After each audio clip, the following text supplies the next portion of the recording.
أنا فخور shake the hand بكي أقوم بالتسليم of a brave Iraqi citizen على هذا المواطن العراقي الشجاع who had his hand cut off by Saddam Hussein. قطعت يده من قبل صدام حسين. And with 6 other Iraqi citizens as well, Hussein, who suffered the same fate. They are examples of the brutality for the same fate. They are examples of the brutality of the tyrant. I'm also here with Marvin Zindler of Houston, Texas. And I appreciate Joe Agris, the doctor who helped put these hands on these men. Don North, the documentary producer who made a film of this brutality. He's brought the plight of these gentlemen to the attention of Marvin and his foundation. These men had hands restored because of the generosity and love of an American citizen. And I am so proud to welcome them to the Oval Office.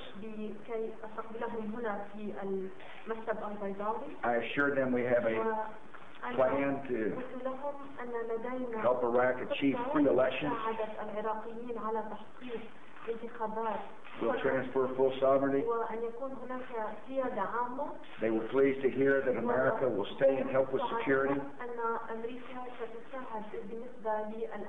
We will continue to work on reconstruction matters. I assured them I will continue to ask the world to help.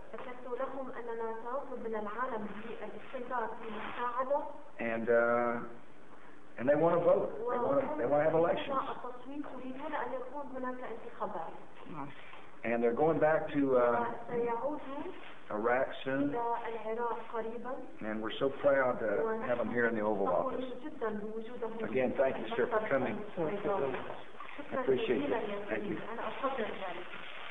Please be seated, and I'll answer a couple of questions, sir. Mr. President, can you say why General Sanchez is being replaced as the top commander in Iraq? Is that in any way related to the prisoner abuse scandal, and who's going to replace him? Rick Sanchez has done a fabulous job.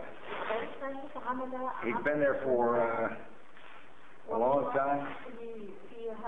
His service has been exemplary, and the Defense Department will have further comments too.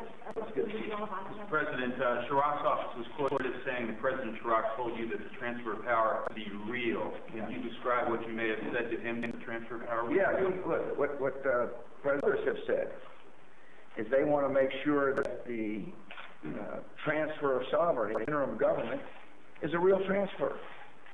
And that's what we want.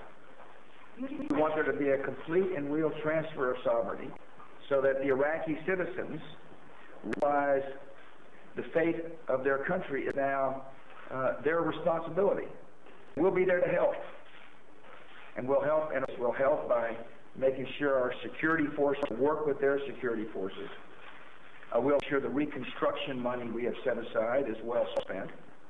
We'll help by getting to countries to help aid a free. We'll do what we need to do to help the interim government in getting to the period of free elections.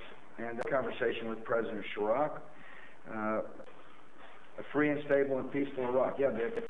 With President Chirac.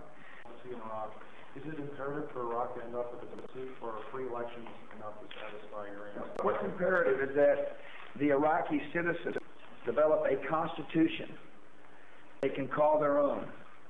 A constitution that these citizens approved by Iraqis. As I said last time, was never to have Iraq look like America. Aren't they?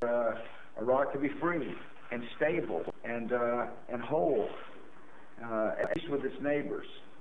A free Iraq will help at peace with its neighbors. A free Iraq will show the rest of the world that when people are given a chance to families and peace and security, a civil society that's stable and hopeful, raise their families. And we want a society where the men who've suffered so much because of the whims of one brutal man, children can grow up and realize they're full, where the schools work, where the health is good. And there's no doubt in my mind that Iraq has this great dream and vision. And there's no doubt in my mind one day their children will come to America and say, thank goodness America stood the line and was strong and did not fall in the violence of a few. Listen, thank you all for coming.